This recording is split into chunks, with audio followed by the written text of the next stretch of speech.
आपके बीच के ही आपके बड़े जुझारू साथी भाई सुरेश गिल जी, आपकी टीम के अन्य पदाधिकारीगण भाई हरीशपाल सिंह जी, परवीन जी, कमलजीत जी, नीरज जी, सब पदाधिकारीगण और मेरे अजीज मेरे साथी कंज्यूमर फोरम हिसार के प्रेसिडेंट जगदीप ग्रोवर जी और उपस्थित सभी टोहाना के बहुत ही काबिल एडवोकेट भाइयों बहनों, नाम तो बहुतों के लिए जा सकते हैं, सतपाल जी से लेकर के पीछे गिल साहब बैठे हैं वहां तक, लेकिन नाम की फॉर्मेलिटी में मुझे नहीं लगता जाने की जरूरत है। कई दिन से जैसे सुरेश जी ने बताया कि मेरे से चर्चा इनकी चल रही थी, होनी भी चाहिए। जब सरकार का एक सिस्टम है और उस सिस्टम के तहत जो उस टीम के शहर से निकल करके यहाँ तक आए, तो उस समय भी लोगों ने बहुत सारे काम जिन लोगों के हाथ में सत्ता थी आप लोगों का करने का प्रयास किया होगा, क्योंकि विकास किसी की गोपोती नहीं। कई लोग हमारे जैसे जो कुर्सी पर आ जाते हैं तो ये कहते हैं कि हमने ही किया। ये एक लगातार चलने वाली प्रोसेस होती है। लेकिन मैं तो भूल गया था, निजा साहब ने ध्यान कराया कि हम तो उस समय जब ग्रोवर साहब जी भी उस बात की चर्चा कर रहे थे कि जब मैं युवा मोर्चा का प्रदेश का अध्यक्ष था, आदमी मोदी जी प्रभारी होते थे, तो यहाँ आप मंडल अध्यक्ष थे।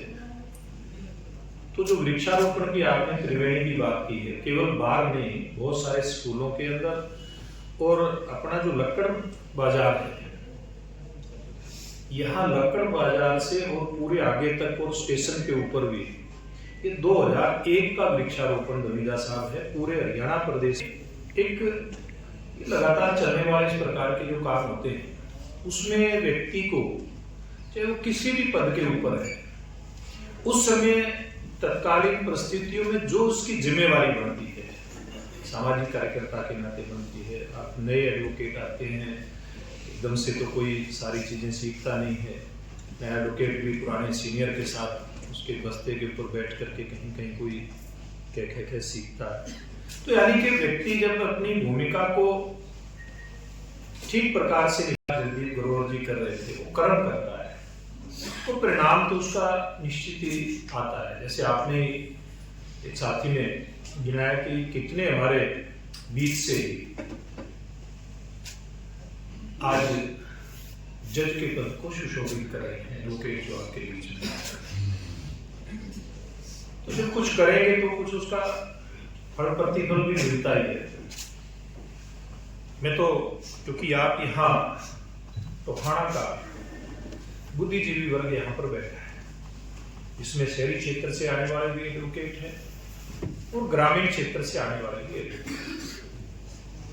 और आप लोग ही जो संविधान ने हमें अधिकार दिए, अगर उन अधिकारों में कहीं न कहीं कोई त्रुटि रहती है किसी भी कारण से, या हमारी प्रशासनिक व्यवस्था के चलते कहीं किसी देश के नागरिक को दिक्कत आती है, उसका समाधान करवाने की जिम्मेवारी तो आपकी है। आपके माध्यम से ही बहुत सारे लोगों को जिनके अधिकार नहीं मिलते उनके अधिकार मिलते हैं। लेकिन उसके साथ साथ अक्सर से मैं एक अपील भी करना चाहूंगा। अभी आप सबने देखा कि 2014 के बाद से लेकर के और वर्तमान तक की जो सरकार है, देश की सरकार है, प्रदेश की सरकार है, बहुत सारे ऐसे विषय इस सरकार ने सुलझाने का काम किया जो सामाजिक संगठनों के द्वारा बार बार समय समय पर उठाए गए थे। लेकिन बहुत सारे ऐसे मूल विषय, धारा 370 की बात आई, उनके ऊपर भी काम करने का बहुत एक सफल प्रयास इन लगभग 10.5 सालों के अंदर हुआ है, जो दिखाई भी देते हैं। और इस सरकार ने देश के प्रधानमंत्री माननीय नरेंद्र मोदी जी के नेतृत्व में जिस प्रकार की व्यवस्थाओं में, बहुत सारी व्यवस्थाओं के अंदर आमूलचूल परिवर्तन करने का काम किया है। आपके ही जो अंग्रेजों के समय का जो कानून था, उसमें कितने ही परिवर्तन हुए हैं। उससे ज्यादा आप लोग उस बारे में जानते हैं, इसलिए आपके सामने मुझे उन विषयों के ऊपर बिंदुवार चर्चा करने की जरूरत महसूस नहीं होती, क्योंकि जितना मेरे को पता उससे कई गुना आप लोग जानते हैं कि किस प्रकार से पूरी की पूरी कानूनी व्यवस्था जो अंग्रेज कालीन थी आजादी के बाद, उसको कहीं बदलने का प्रयास करना तो दूर, उसके ऊपर विचार ही नहीं हुआ। उन सब बातों के ऊपर ना केवल विचार हुआ, बल्कि प्रयास होकर के उनमें जो भी युग अनुकूल, समय अनुकूल परिवर्तन हो सकते थे, इस सरकार ने करने का काम किया। इसके अंदर बहुत सारे ऐसे विषय आते हैं जो बाधा बन जाते हैं, ऐसे नियम, उन नियमों का बदलने का काम मेरी आंखों के सामने हुआ। मुझे लगता है उसका एहसास धीरे धीरे आप लोगों को होने लगा होगा। जब कोई व्यक्ति, आम नागरिक आकर के इस प्रक्रिया से गुजरता है, अपने काम करवाने की प्रक्रिया से गुजरता है, लेकिन अभी भी बहुत ज्यादा जरूरत है। इसी प्रकार से इस सरकार में माननीय प्रधानमंत्री जी के नेतृत्व में जो विचारधारा उसके आधार पर काम करते हैं। भारतीय जनता पार्टी इसमें विचार के आधार पर काम करती है। दूसरी पार्टी की सरकारों रही, सरकारें नहीं, वो अपने विचार के आधार पर काम करती है। कुछ का विचार सामाजिक मुद्दों को लेकर के उसका ताना बाना बुना जाता है, कुछ लोगों का विचार अपने परिवार के खाने के आसपास, खाने वाने के आसपास घूमता है। ये अलग अलग दलों की अलग अलग प्रकार की स्थितियां हैं। लेकिन क्योंकि आप यहाँ बुद्धिजीवी वर्ग टोहाना का है, उसके आप अग्रणी बने, उसके ध्वज उठाए, तो देश के प्रधानमंत्री ने कहा कि देश के लिए जो अच्छी चीज होती है, संविधान हमारे कर दिया था, उस पर चुनाव को निरस्त कर दिया था। आप लोग जानते हैं, ये आपके माध्यम से कोर्टों में हुआ, वकीलों ने दलीलें दी, उसके ऊपर फैसला आया। यानी कि 25 साल होने पर एक सरकार तो इस प्रकार का तोहफा देती है, तो बाद में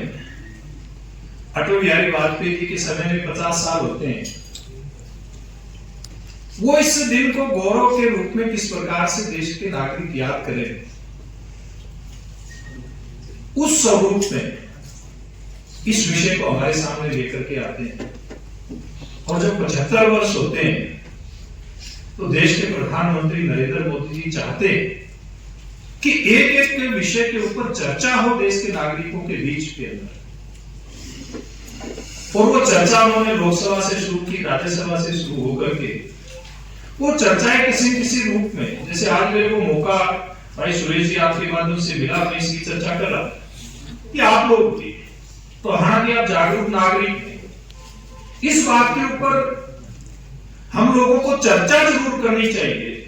कि 75 साल की जो देश के संविधान को अंगीकार करने की जो यात्रा,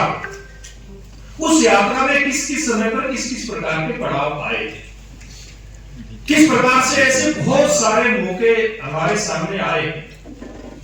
जब ना केवल देश के संविधान को एक लेना दिखाने का काम हुआ, बल्कि संविधान निर्माता बाबा साहब भीमराव अम्बेडकर का अनेकों समय के ऊपर